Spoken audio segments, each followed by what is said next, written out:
So today we're going to have a look at iBooks Author. This is a free tool, so educational professionals do enjoy using it. It's very media heavy, so you can pep up those nice big swaths of text with a little bit of imagery. And you can also import video and animation as well. So it's really a very powerful tool.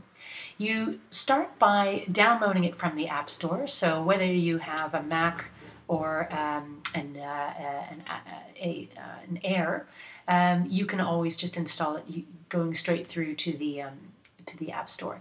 Now, it does not work on PC, so you do need to have access to a Macintosh in order to create it. But if that's not a problem, then off you go. So we're going to start with opening it up. This is the opening screen here, and you're able to choose a lot of different templates. They have a lot of very nicely designed, simple, classic opening templates that you can just dive right in. Photo book, if you want to have something that's a bit more modern. I'm going to go with the basic. I'm going to choose this. And this is a portrait landscape combination, which means that if you put your iPad on its side, it will automatically shift over to create an additional layout. So it will be portrait and landscape. So we're going to start by modifying an existing template. Let's have a look at what these things look like once they're finished. I have one that is already finished, and it doesn't quite look like a regular book that you would use from start to finish. It's got a very media-rich kind of look to it, and it's a lot of fun to read because it almost looks like a website. So you can preview it by pressing on this button here.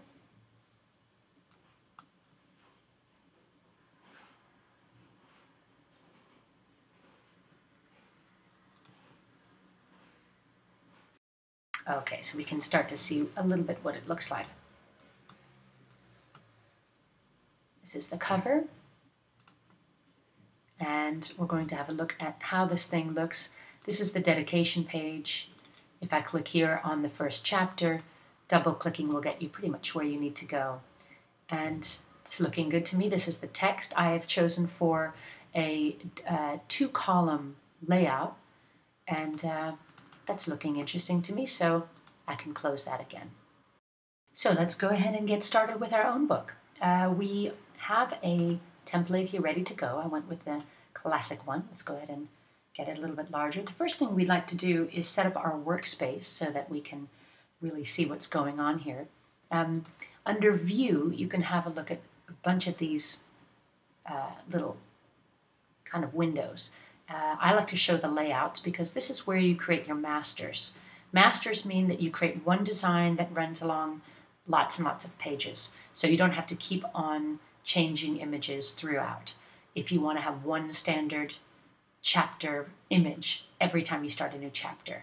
Now, I tend to like things that are varied, so I tend to not use masters for imagery because I like to have different images on every single page. But that's, of course, up to you. Now, the first thing I do is just delete everything that's there, deleting all your chapters and so on. So this is your book is down here. This is your master section. It's also not a bad idea to go to your inspector and open up a few other windows, such as your text window. And just have that kind of available because you'll always need to make some adjustments to your text.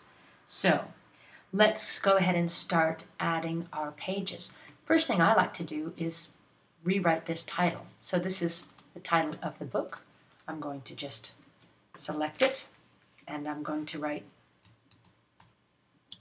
my new book. This is my new title. This is where you can put your name if you like. You don't have to.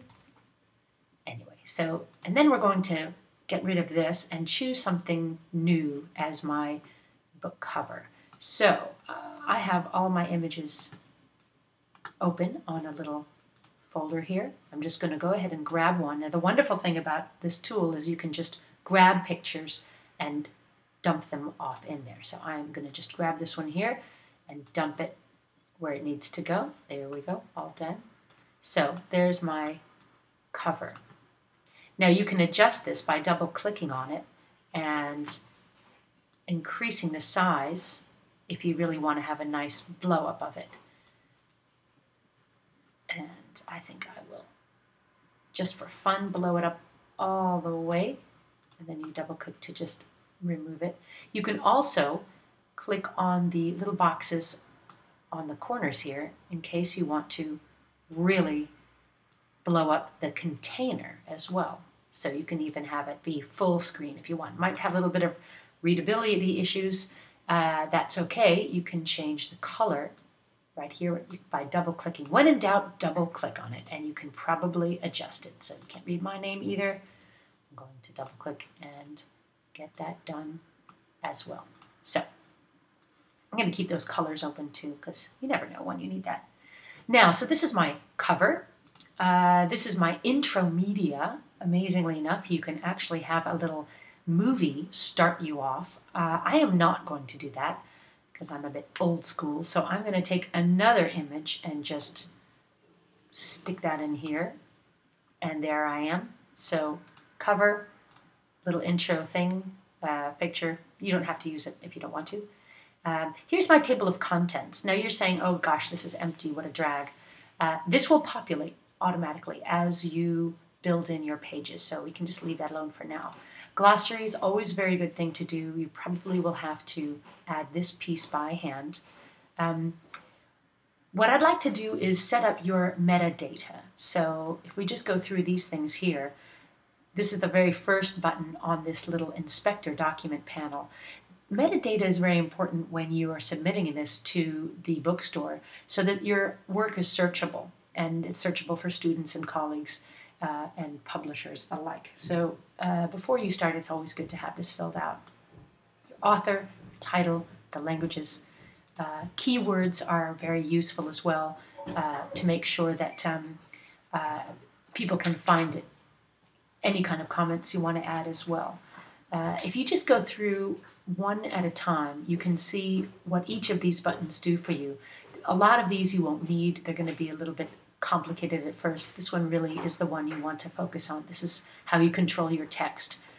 This is how you control shapes that you want to add on. This is your measurements for your file, let's just say. And then the rest of these have more to do with creating charts and statistics. So if we just stick with our text, once this all is filled in, we can move on and just focus on the text. So let's start by adding some chapters. We're going to just go ahead to this little plus button right up here to add whatever we need to add. Oh, I need to first select the book itself and then we add.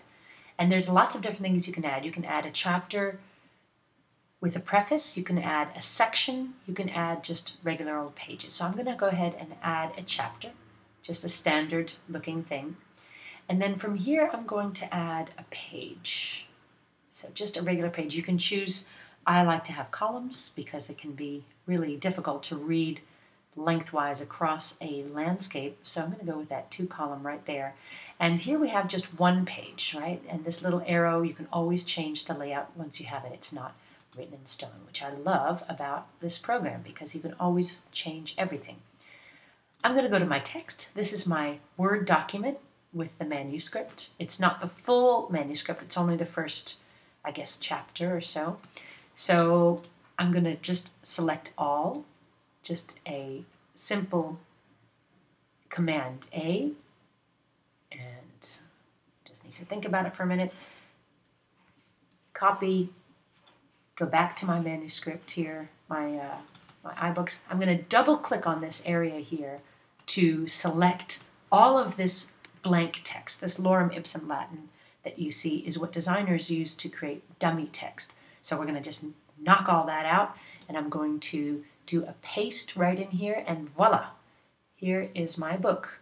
And you can see that all these pages have suddenly populated in here. Looks like we have about 12 pages, and you can go through, see what it looks like. It's looking good. Even I have a bit of stuff in Greek here, and long story, but it looks like that went very well. Looks like the quotes came in very nicely. I don't have to reformat any of those. I might have to go in and add things like italics, so selecting little bits here. If I need to add some italics, I can just do that right here. But that's something you just do by hand. You just go through and you might have to look through your text and just make sure everything is right. Like for instance, I like to see that this little bit here is in italics. So you would work with this just like you would work with a regular Word document, or if you're familiar with Pages, then that's actually even easier. So you can see that this is all here. My kind of cover of my chapter still looks blank. This here is a separate item of text. It is not linked on this text. So this is like a preface or a summary. You would use this to have a little, I guess, introduction to your chapter. And for that, I'm just going to select this little bit of stuff, bring that all the way up here, and paste that just like this. So this is how people know what it is. And I'll just get that at the top here. This chapter is, I'm going to call it summary. So we know what this is. And then we have a matter of changing this picture again. So let's get a new picture in here to make it nicer. You just drag it and drop it, and there you are. And I'm going to blow it up as far as I can. So I really want to fill this page completely. There we go, as much as possible. There we are. So looks like this is our chapter. This is our text. You can always go back and see it. And you close this up by just pushing this little arrow right here. And when you now click on the table of contents, you can see that that's already populated with chapter 1. So you know that that's being recorded somewhere. Okay, so now let's assume that I have another chapter like this. I would like to have a look at it, so let's go have a look at it. And you press on the preview to have a look at what your book will look like when it's actually out there. And this is a simulator, it's not an iPad, so it won't show you everything perfectly, but it will show you the basics. So this is actually what it will look like on your tablet, and it looks good to me. It's got the page numbers in there automatically, and I can scroll back and forth. The other nice thing that you can do is hook up your iPad directly to your computer with USB, and you can actually publish straight to your device. So, looks like it's all in there, and yep, everything got taken up. So, we can just close this off, and then we can publish. So, it now generates what you call a proof, and this proof you can use to actually send it around to people, to have a little bit of a feedback loop before you even get started. So, there you go. That is what you need to know to get started. I think from now on, if you have any other specific questions, we can do that in the live segment. Thank you very much.